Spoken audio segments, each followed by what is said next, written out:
Welcome to my YouTube channel Gyan Sagar classes volume. इसके पिछले video में हम लोग पढ़े थे गति के बारे में, ठीक है। और उसके बाद हम लोग पढ़े थे तय की गई दूरी और विस्थापन के बारे में, तो वहाँ तक कंप्लीट हो गया था। इसके बाद हम लोग पढ़ेंगे अदिश और सदिश राशियाँ, ठीक है।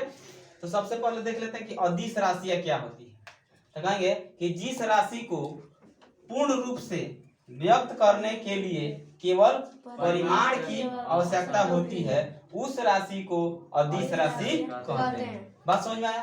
यानी कह रहा है कि जिस राशि को व्यक्त करने के लिए केवल परिमाण की आवश्यकता होती है उसे हम क्या कहते हैं? अदिश राशि कहते हैं। क्या कहते हैं? अदिश राशि। जैसे तय की गई दूरी, जैसे कि हम लोग इसके पिछले वीडियो में पढ़े थे तय की गई दूरी और विस्थापन के बारे में। तो उसमें जैसे कि मान लो हमको कहीं जाना था, जैसे एक बिंदु से दूसरे बिंदु तक हमको जाना है, तो यहाँ से अगर सीधे जाते हैं तो इसमें तो दिशा भी हो जाएगा और परिमाण भी हो जाता था, तो इसको हम विस्थापन कहते थे, कहते थे। इसी बात को थोड़ा सा हम घूम फिर कर इससे चारों तरफ घूमते घूमते जाएंगे, इसमें दिशा का निर्धारण हो पा रहा है? नहीं हो पा रहा है। यानी कि दिशा इसमें कोई तय नहीं है कि इसे निश्चित दिशा है, इसमें दिशा क्या हो रहा है? बदलते जा रहा है। लेकिन परिमाण तो निश्चित है ना, इसमें परिमाण कुछ होगा कि नहीं होगा?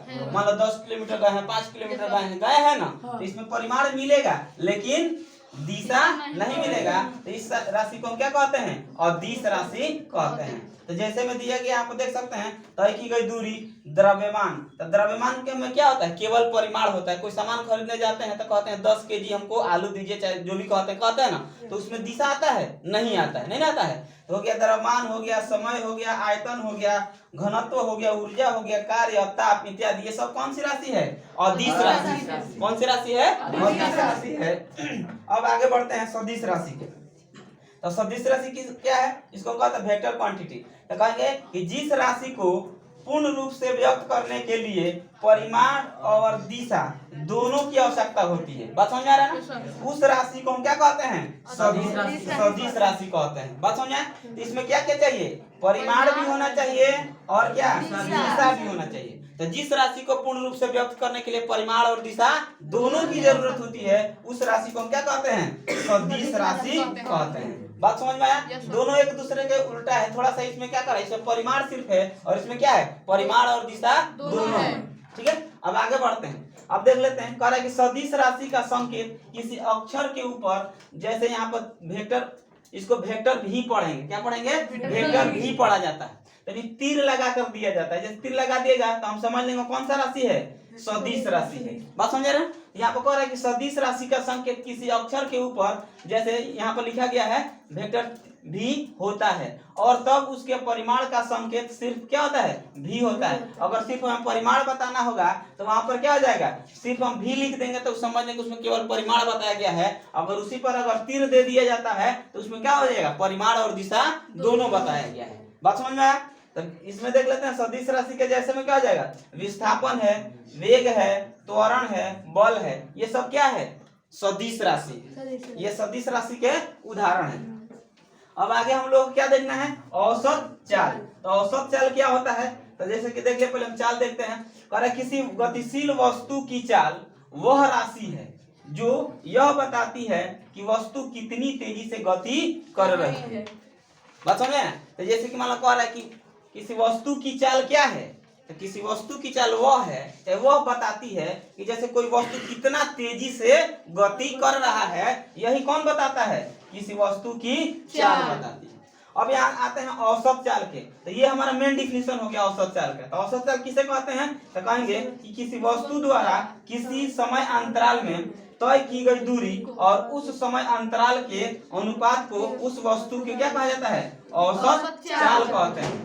अर्थात औसत चाल बराबर क्या होता है? तय की गई कुल दूरी बटे दूरी तय करने में लगा समय। बात समझ में आया? नहीं समझ में आया तो फिर समझते हैं।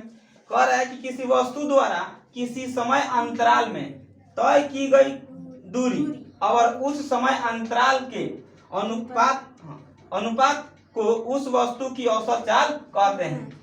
यानी कहने का मतलब ये है कि जैसे कि मान लिया जाए कि हमें किसी वस्तु द्वारा अगर दूरी तय करना है, ठीक है, तो दूरी जितना तय किया गया और उस दूरी को तय करने में जितना समय लगा है उसी के अनुपात को हम क्या कहते हैं? औसत चाल कहते हैं। बात समझ में आया? अगर नहीं समझ आया तो एक बार और एग्जाम्पल के माध्यम से हम लोग समझ। मान लेते हैं हमको कहीं जाना है, जैसे कि मान लीजिए सिवान जाना है। तो सिवान मान लो कि यहाँ से 30 किलोमीटर है। कितना है? 30 किलोमीटर है।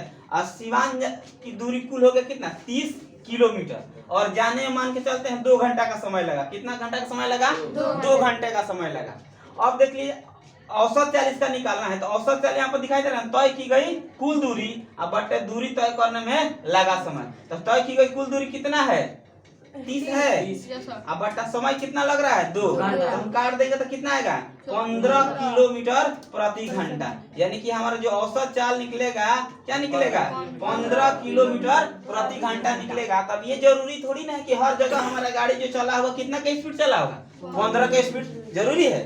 मान लेते कहीं अगर भीड़ भड़ाका हुआ होगा तो वहां पर गाड़ी के चाल कम भी किया गया होगा ना। मान लो 5 के स्पीड चला होगा, 10 के स्पीड चला होगा। जहाँ खाली होगा वहां पर रफ्तार पकड़ाया गया होगा ना।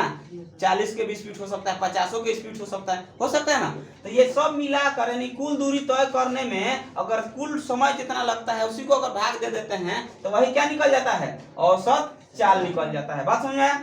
अब देख लेते हैं औसत चाल के बारे में एक और पॉइंट है। पर अतः किसी वस्तु द्वारा किसी समय अंतराल में औसत चाल उस वस्तु द्वारा इकाई समय में तय की गई दूरी है। इकाई समय समझ में आता है? इकाई मतलब होता है एक। इकाई मतलब एक। अब 1 सेकेंड कहो, 1 मिनट कहो या 1 घंटा कहो, यानी कि औसत चाल का मतलब क्या होता है कि इकाई समय में तय की गई दूरी। यानी कि इकाई समय में हम कितना दूरी तय करते हैं वही क्या है? औसत चाल है। बात समझ में आया?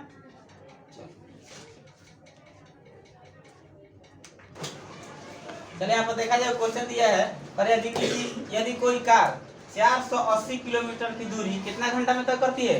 6 घंटा में तय करती है, तो उस कार की औसत चाल ज्ञात करना है। बात समझे ना? ये क्वेश्चन पहले समझ लेते हैं। पर यदि कोई कार 480 किलोमीटर की दूरी कितना देर में तय करती है? 6 घंटा में तय करती है, तो उस कार का औसत चाल ज्ञात करता है। हमको फॉर्मूला पता है, क्या होता है?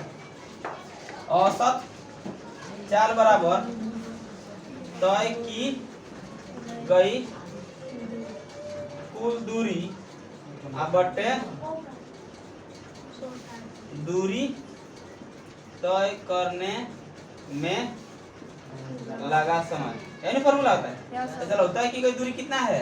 480 अब बट्टा समय कितना लग रहा है देख लो, 1 घंटा। काट दिया जाए कितना? 80। तो हमारा औसत चाल कितना आ जाएगा? 80 किलोमीटर प्रति घंटा। ये हमारा क्या हो जाएगा? आंसर। कोई दिक्कत?